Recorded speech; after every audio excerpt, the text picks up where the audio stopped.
Assalomu alaykum, hurmatli ko'ruvchilar. Sherqiy Türkistan Awazining kündilik xəvərlər proqramımıza xoş gəldinglar. Xəbərlərimizni yoqtirib görüşünglarni ümid qilamiz. Men Muhammad Azad. Tövəndə dehqonlar xəbərlərimizin təfsili məzmunlarında bo'lsin. 8 mart Xalqaro ayollar bayrami munosabati bilan İstanbuldagi Xitoy konsulxonasiga yaqin joydagi dengiz bo'yida Sherqiy Türkistanda ayol bo'lish degan temada Xitoyning Sherqiy Türkistanda yurgizayotgan irqiy qirg'inchilik va insoniyatga qarshi jinoyatiga, jumladan qiz ayollar qarta ijro qilayotgan inson qalbidan chiqqan qilmishlarga qarshi namoyish va axborot e'lon qilish yig'ilishi o'tkazildi. Mazkur faoliyatni Xalqaro Sherqiy Türkistan tashkilotlar birligi tashkillagan bo'lib, 3000 ga yaqin kishi qatnashgan.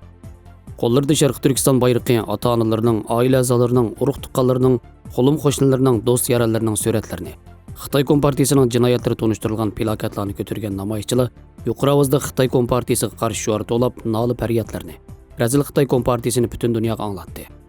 Sherqiy Türkistan Nuzugum Kültür ve Aile Cemiyeti'nin reisi Munevver Öz Uyghur, Xalqaro Sherqiy Türkistan Teşkilatlar Birligi vakaleten Xitoy Kompartiyasining Sherqiy Türkistan yurgizayotgan qonliq bostirishlarni, yuz berayotgan tragediyalarning dalil isbotlar bilan dunyoga oshkor bo'layotganligini, Xitoyning Sherqiy Türkistanda ayollarga ijro qilayotgan qirg'inchilik, majburiy tug'mas qilish, bosqinchilik, xo'rlash qatorliq jinoiy qilmishlarning tasavvur qilg'usiz darajada ekanligini, Sherqiy Türkistandagi qiz ayollarning dunyodagi eng og'ir kunlarni boshdan kechirayotganligini bildirib, xalqaro jamiyatni, İslam dünyasını ve Birleşken Devletler Teşkilatı qatorliq xalqarалық organlarni Xitoyning Sherqiy Türkistan xalqiga ijro qilayotgan irqiy qirg'inchilik, insoniyatga qarshi jinoyatiga qarshi Xitoyga xalqarалық jazo yurgizishga chaqirdi.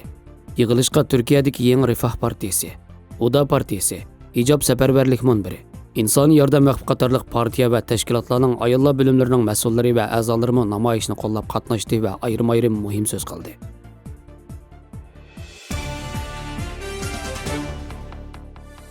Doktor Mag'firat Kamal xonimning riyosatchiligida elib berilayotgan akademiya suhbatining bu qitimliq sonida 8 mart Xalqaro ayollar kuni munosabati bilan maxsus Uyghur xonim qizlari va duch kelayotgan masalalarga ayrilgan bo'lib, bu vaqtda izlanib tajriba saboqlarini yakunlagan Turkiya Mimar Sinan Go'zal san'at universiteti o'qituvchisi, Uyghur san'at markazi qo'rg'uvchisi va Uyghur akademiyasi bosh nazoratchisi doktor Gülzadem təңrىtaغلې xonim bilan suhbat olib berilgan.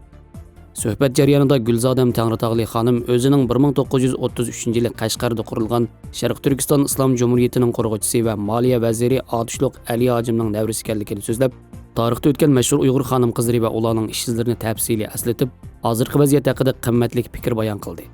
Vatandagi qiz ayollarimizning beshiga kelgan kelayotgan ofatlarning har qanday bir insonning yuraklarini ezidiganligini, Xitoy Kompartiyasining inson qalbidan chiqqan qilmishlari orqali butun Uyg'ur xalqini ruhiy jihatdan tugashtiradigan razil vahshiy taktik ishlatayotganligini, navbatda Uyg'urlarning vazifasining yig'lash emas, balki texmo tirishib ko'rash qilish ekanligini bildirgan.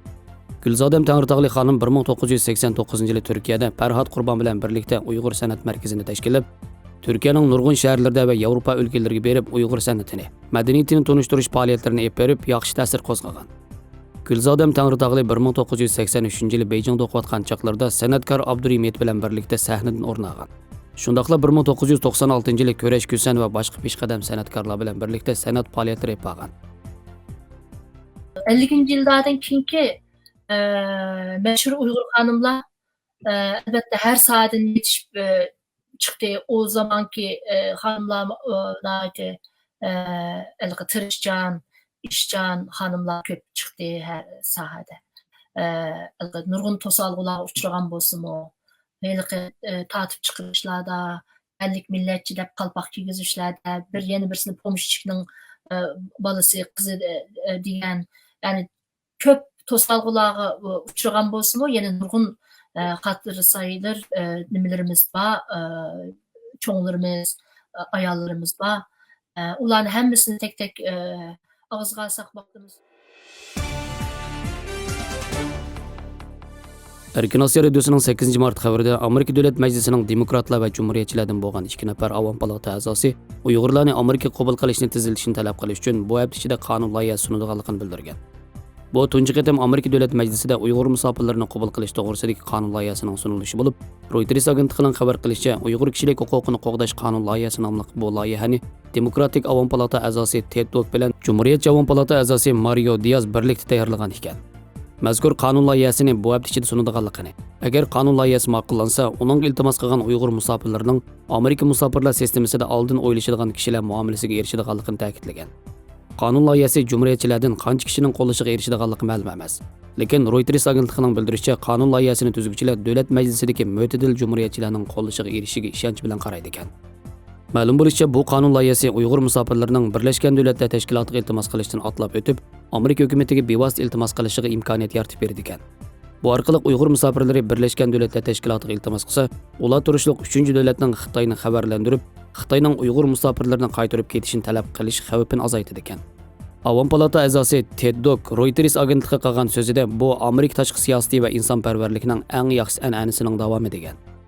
Biden hukumati sobiq Trump hukumatining Uyg'ur irqiy qirg'inchilik qarorini muayyanlashtirgan bo'lib, 5-fevral kuni bayonot e'lon qilib, Xitoyning Sherqiy Türkistandagi kishilik huquq dafsanchiligiga qarshi kollektiv harakat qo'zg'aydiganligini bildirdi va Hong Kongning saylam sistemasini o'zgartirish harakatini aybladi.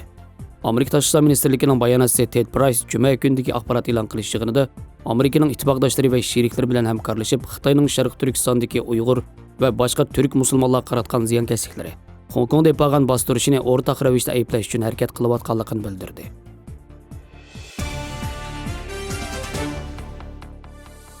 Ayollar klimakteriya davridan o'ngishli o'tib ketishda ko'nglini ozod tutgandan boshqa yemak-ichmakka ko'proq diqqat qilish kerak. Bu vaqtda ayollarga 5ni ko'p yeyish, 3ni oz yeyish taklifini beramiz. Ko'ktot, meva-chevani ko'proq yeganda so'zilma xarakterli kasalliklarning oldini olib bo'ladi. Ko'ktot va meva tarkibida vitamin, mineral modda, yemaklik talollari va o'simlik ximiyalik moddasi mo'l bo'lib, doim yepaganda organizmlarning sog'lomligini saqlag'ili. Diabet kasali qatorliq so'zilma xarakterli kasalliklarga giribtor bo'lish xavfini to'vallatkili bo'ladi. Yana badan ig'irligini kontrol qilish ham foydali. Klimakteriya davrida ayollar palak, yeshil chechak, sabzi qatorliq rangli ko'ktotlarni ko'proq iste'mol qilib berish kerak. Bularning tarkibidagi vitamin C, karotin, likopin, flavon turdagi berikma qatorliqlar ayollarning o'smik kasaliga giribtor bo'lishining oldini olishda belgilik rol o'ynaydi. Dalliq ziroatlarni ko'proq yeganda qon qanti bilan qondagi yog'ni kontrol qilib bo'ladi.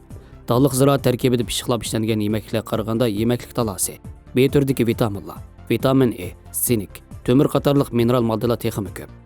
Dalliq ziroat tarkibida yemeklik talolari ko'p bo'lib qolmasdan, uchay bakteriyasini tangshab, uchayning sog'lomligini saqlab, qavziyatning oldini oladi. Bug'doy, sulu, qari bug'doy, yirik guruch qatorliqlarning hammasi klimakteriya davridagi ayollarning yaxshi tanlashi bo'la oladi.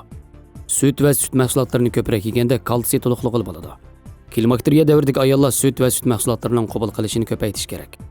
Chunki ko'p sonli kishilarning qabul qiladigan süt miqdori o'lchamga yetmaydi. Süt tarkibida kalsiy oqsil mo'l bo'ladi. Uning ustiga kalsiyning qabul qilinishi bir qadar yuqori bo'ladi. Purchoq va purchoq mahsulotlarini ko'p yeganda onalik hormonini tangshab turg'ili bo'ladi. Ayollar klimakteriya davriga kirgandan keyin badandagi onalik hormonining berikishi ham ajralish ostilaydi. May bilan xolesterinning modda almashtirishi normalsizlashadi. Shuning bilan osonla yurak qon tomir kasaliga giribtor bo'ladi. Purchoq tarkibidagi purchoq izoflavin onalik hormonining tuvallab ketishi bilan munosabatli kasallikning yuz berishining oldini ola. Shunga klimakteriya davridagi ayollar kunda muvofiq miqdorda purchoq yoki purchoq mahsulotlarini yeb berish kerak. Cho'nqur dengiz baliqlarini ko'proq yeganda yurak qon tomirlarini qo'g'daydi. Cho'nqur dengiz baliqlarining tarkibida omega 3 mo'l bo'lgan to'yinmagan yog' kislotasi bo'lib, yurak qon tomirlarini qo'g'dash, klimakteriya davridagi kasallik alomatlarini pasaytirishga foydali. Haftada 2 qatim tasma baliq, salon baliq, kumush teriska baliq qatorliq cho'nqur dengiz baliqi shundaqla azroq zig'ir urug'i yeyish kerak. Omega 3 mo'l bo'lgan to'yinmagan yog' kislotasidan boshqa zig'ir urug'ining tarkibida bir xil onalik hormon, lignin bo'lib, klimakteriya davridagi ayollarga intayin foydali. Bu asosda ayollar 3 xil yemeklikni oz yeyish kerak. Birinchi, o'l issiqni oshirib yetadigan yemekliklar. Klimakteriya davridagi ayollarning asonli o'l issiqqa eshib, kayfiyati jiddiylashib qoladi. Shunga hayajonlantiradigan, ruhlantiradigan spirt, qahva, qaynoq choy hamda ochiq ta'sir qiladigan yemekliklarni iste'mol qilishdan saqlanish kerak. Ikkinchi, qon tarkibi yuqori yemekliklar. Odam o'tir yosh mazgilda asosliq modda olmish tadrijiy to'vallaydi. Shunga qandning qabul qilinishiga chek qo'yish kerak.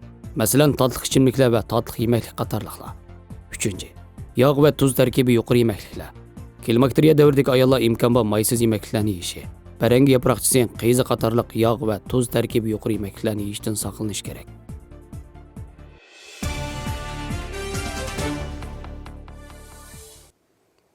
Xabarlarimizni ko'rganingizga rahmat. Ko'rishguncha omon bo'linglar. Xayr, xo'sh, Allohga omonat.